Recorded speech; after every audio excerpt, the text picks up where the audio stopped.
You want to explain to me why the hell you're sitting here in my shop? I was also just standing outside when I walked in. Mark questioned Madison, who just stared at him, all confused.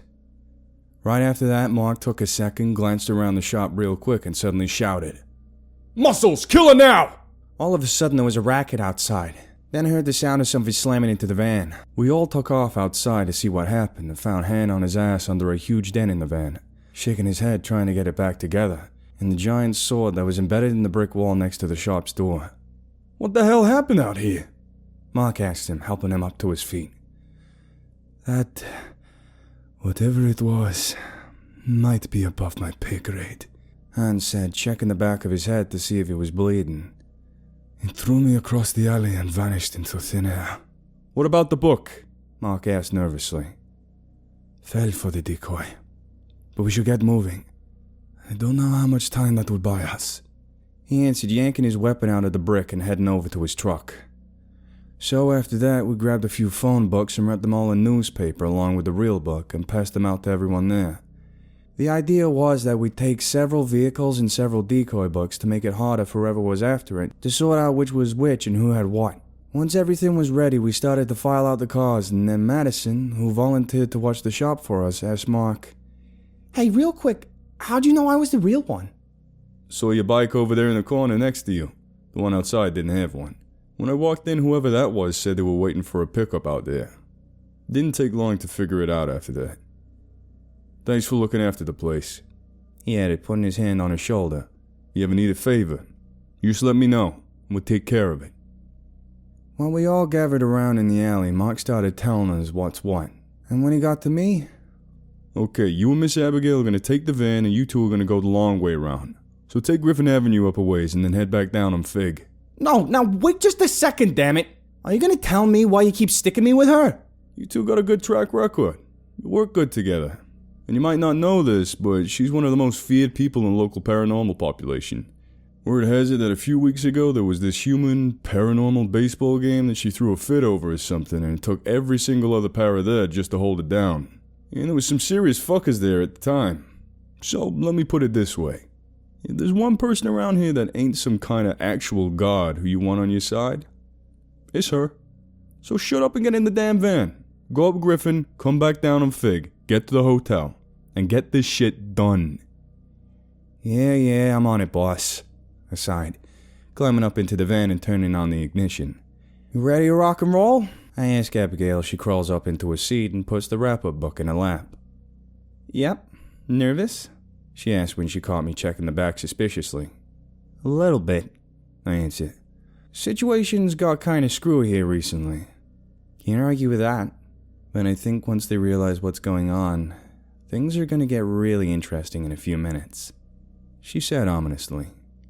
"Once the book's in the hotel, and they know what it is, and that they won't be able to get it, no matter what they do. So I'm betting they're about to get really desperate to keep us from doing that." "Oh, yay. What's the bad news?" I asked sarcastically. "Don't worry. Stick close to me and you'll probably make it out in one piece," she assured me as I switched the wipers on and pulled out of the alley. Once we were on the road, I noticed the driver in the car next to me and the two other people in it were wearing all white. She was right, it didn't take long. "Hey, I think we got company," I tells her, nodding in that direction. "What, already?" "Step on it.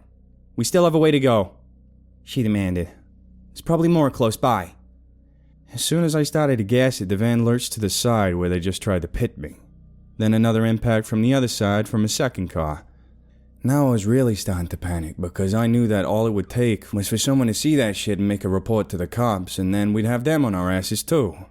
"Calm down, I've got an idea," Abigail says, getting up out of her seat and moving into the back. "Just try and hold the van still." She calmly told me as she opened up a toolbox and pulled out a few heavy tools, like wrenches and hammers, out of it. Then she shuffles to the rear door and pops them open. "Okay, I need to just get ahead of them for a second," she shouted over at me as the sound of the wind and the cars on the road rushed in from the opening. So I do what she says and I floor it, just as one of the cars tries to move over to me. The second it missed and slipped into the lane behind us, she hurls a monkey wrench dead at them. Through the rearview mirror, I can see the hole get punched into the hood of the car before the car starts slowing down. Did you just kill a car with a wrench? I yell back at her, trying to focus back on the road. I got a 1700-mile-an-hour fastball. She shouts back at me. This was nothing. 1700 what? Shut up and get the other one in place. She instructed as she readied a small sledgehammer.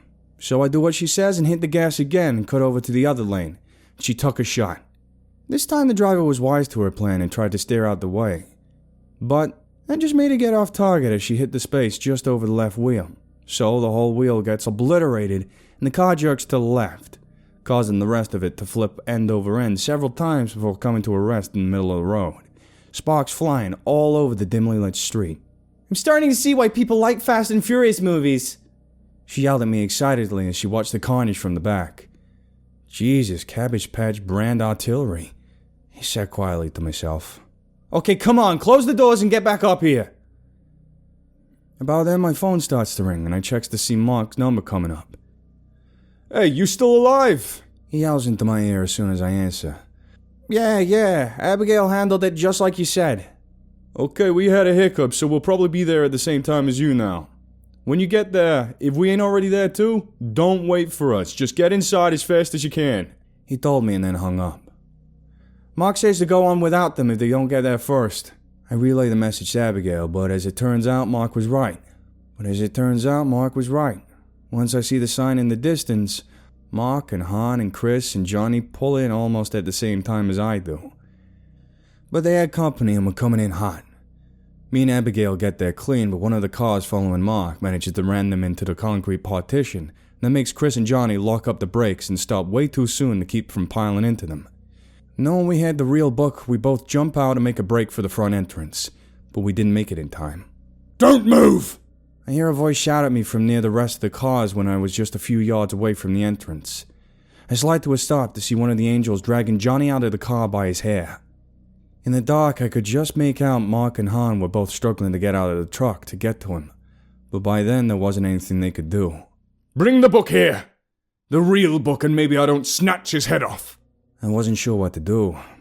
It didn't feel right to leave Johnny like that, but I knew Mark would lose his shit if I gave them the book when we were so close. And then it gets worse. Even more of those angel people dressed in all white start coming out of the woodwork. In just a few seconds we were surrounded. Hey Abigail, what do we do here? I ask her, still trying to keep my eyes on the one who had Johnny hostage. I don't think there's a right answer to that question. She answered, clutching the book in her arms, as the rest of the angels started easing their way towards us little by little.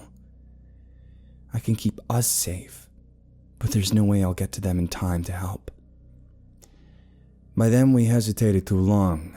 They were already behind us, between us and the entrance in any other direction we could have possibly went. I had given up and was waiting for whatever happened next. And then I hear another voice, a deeper, booming voice. I'm almost positive. You were all very clearly instructed not to harm them. I couldn't see who it was coming from, but the second I heard it, every person in white's knee hit the ground. I look around and see this old, Middle Eastern-looking guy walk around the edge of the building, both hands carelessly behind his back. Is my word worth so little to you that you would so blatantly disobey me? He asked the crowd of kneeling people who wouldn't even look up at him as he spoke. Who the fuck is this now? I tried to ask Abigail. But when I turned to look at her, she looked like she was equal parts pissed to no end and scared shitless.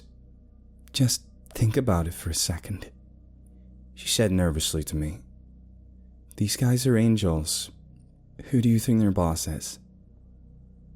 It's hard to describe how I felt that exact moment. A numb panic, a sickly dread is about as close as I can get. Fuck! I hear Abigail curse for the first time. She dug around in her pocket. What the shit are you looking for? I ask her, not taking my eyes off the man. I left my phone in the van again. What the fuck is a phone gonna do? I question, still panicking more than a little. You don't understand! She shouts back and then realizes I really didn't. Because once the guy realized she didn't have a phone, he got a lot bolder and closer. As he got closer, I noticed Abigail glance over to the entrance like she was considering something. But I didn't have time to ask her what she was thinking. Ah, We both know they can't see what's happening outside right now. Those fascinating doors of theirs working the way they do," he said with a smirk. "Can't call those meddlesome friends of yours to help either, can you?" About then, Johnny, Chris, Mark, and Muscles had slowly made their way over to join us in front of the entrance. Mark was wiping blood off his face with his sleeve that was running down from a gash in the side of his head when he spoke. "Come on, everyone, let's go," he said, pulling the door open and walking inside, giving the man one hell of a look whilst he did. Then the rest followed him inside, but I lingered for a second because I couldn't help but ask, "What's the deal? Why are you just letting us go?" "Ah, yes, the new grey one. I've heard of you," he answered calmly. "While I'm upset at losing the book, my ultimate goal is taking control of the area. It would be a mistake to harm or kill such pillars of the community. I've been doing this for a long time, and you don't win the hearts of the locals by murdering the people holding their community upright. You have to demonstrate yourself to be a better option. They have to come to you on their own. Yes, I won't have the book, but if this place hasn't, then neither will you. And that's good enough. Now go. Your friends and that little whore of an abomination are waiting for you." I moved without thinking. I heard him say it, and the second whore passed his lips, I punched him dead in the mouth as hard as I could. And broke my fucking hand. It didn't even rattle him. But that grin he gave me crawled right down my spine, froze my blood in the veins. So I turned and ran through the door to safety, holding my fucked up hand. "What happened?" Abigail asked as she sees me running, cradling my wrist.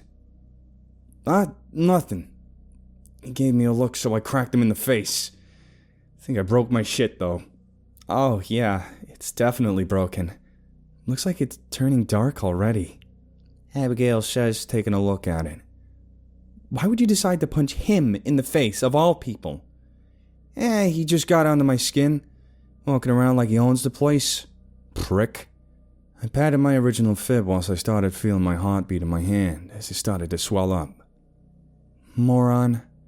Okay, you come with me, they'll handle the book," she said, handing Mark the real book and pushing me down the hallway.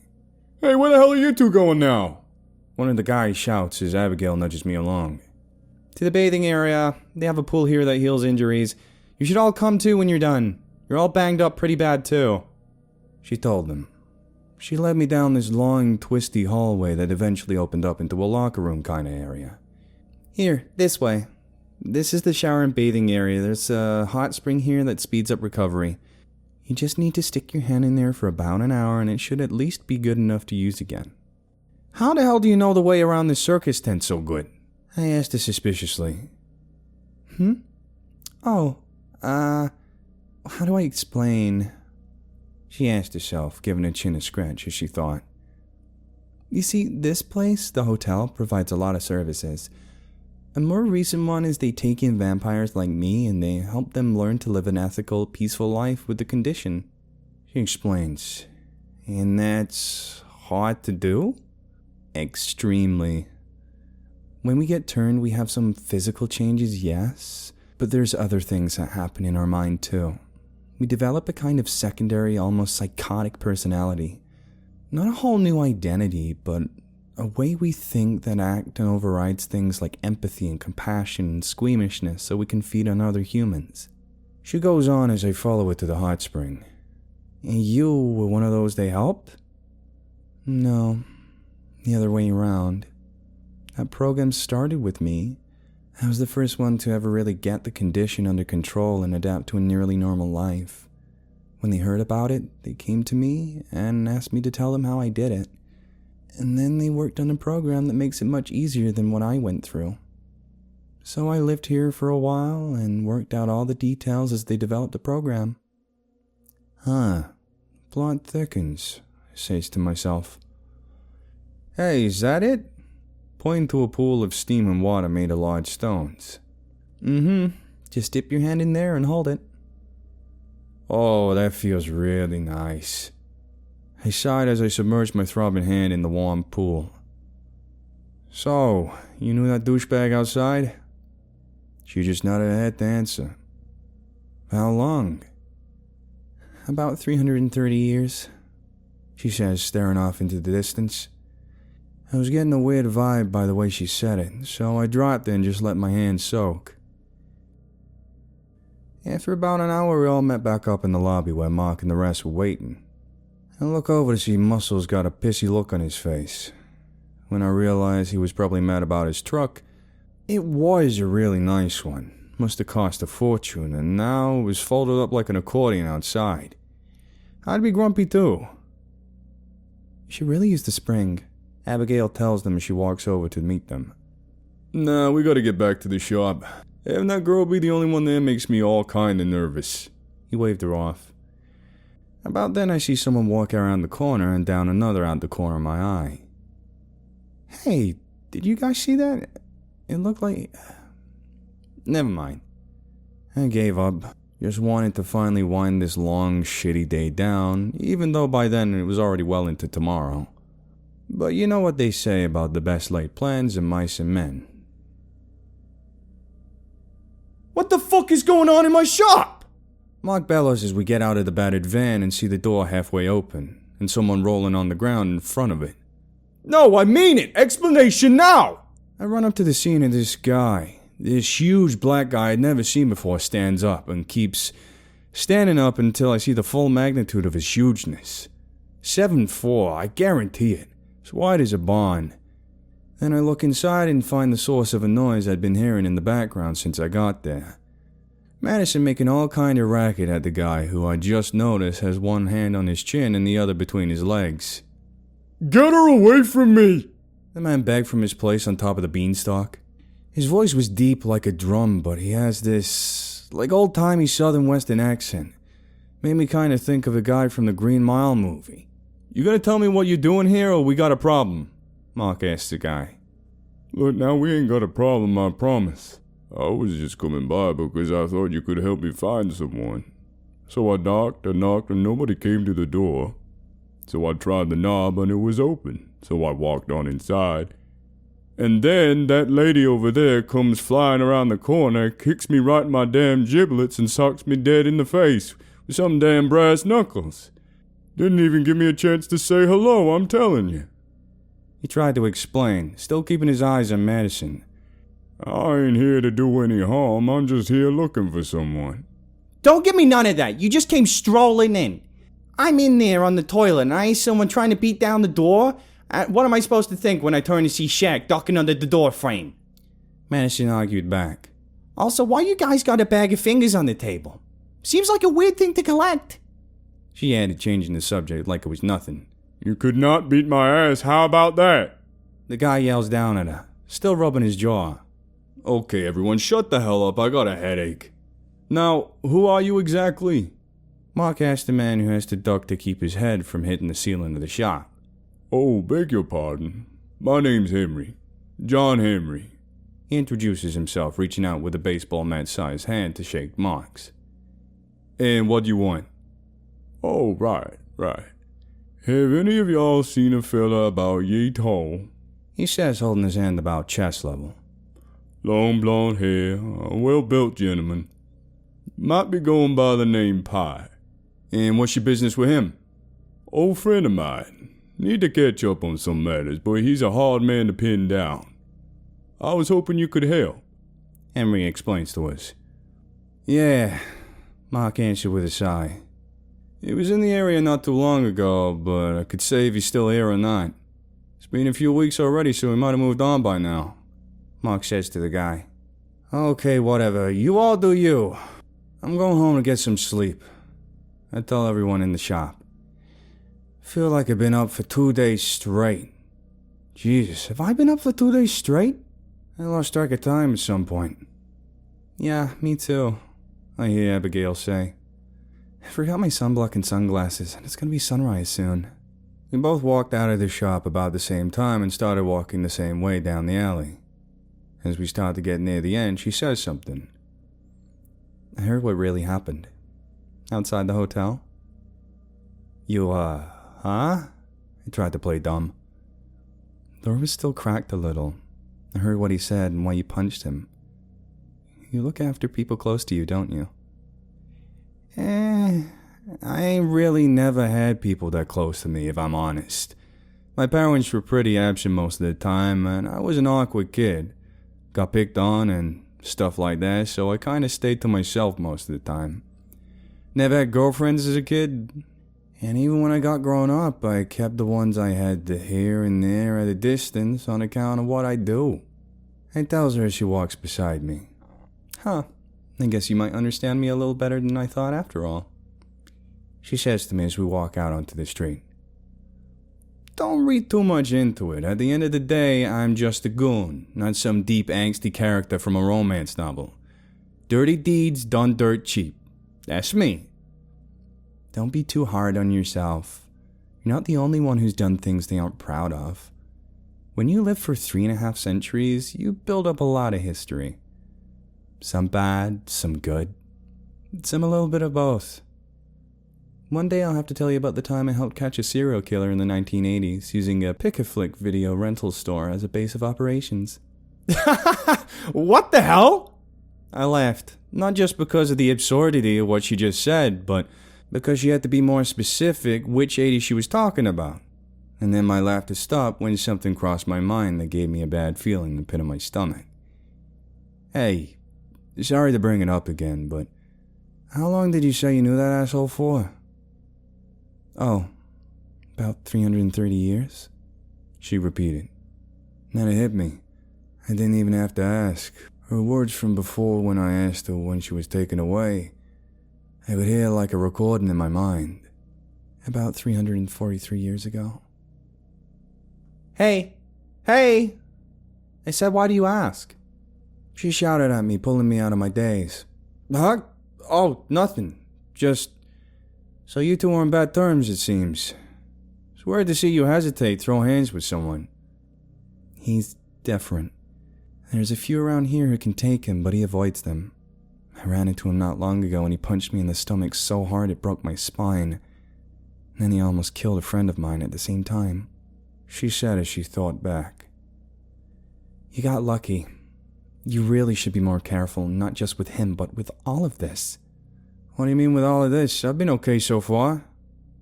Like when you stabbed that vampire the other night. If you cut your hand whilst you were doing that and got some blood mixed with yours? What, turn into a vampire? That don't seem so bad. It could be worse.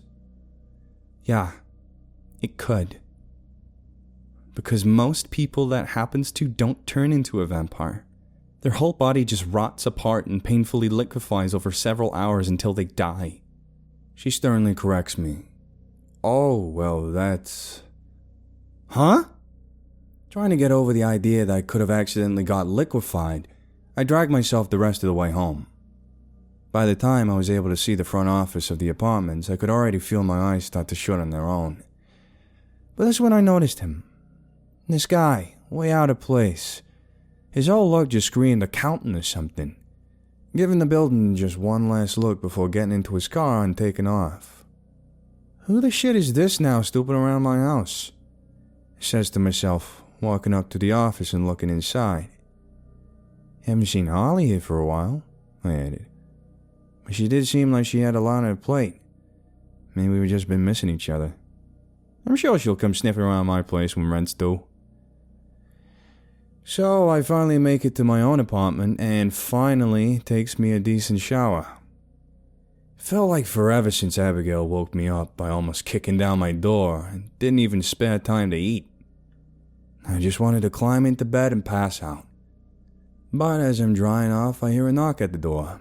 So I slip some shorts on and open it, kicking the goblin who was just trying to peek outside out of the way. It was just a neighbor from across the hall. I'd seen her and her husband a few times, but never said nothing to him. So I was wondering what she could possibly want from me at this hour of the morning. Sorry to bother you, but I heard you get home and I just wanted to ask you something. Have you by any chance seen the landlord lately?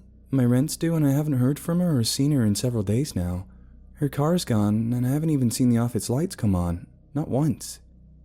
I knocked on the door of her apartment until my hands hurt, but there wasn't any answer. It's like she just up and vanished.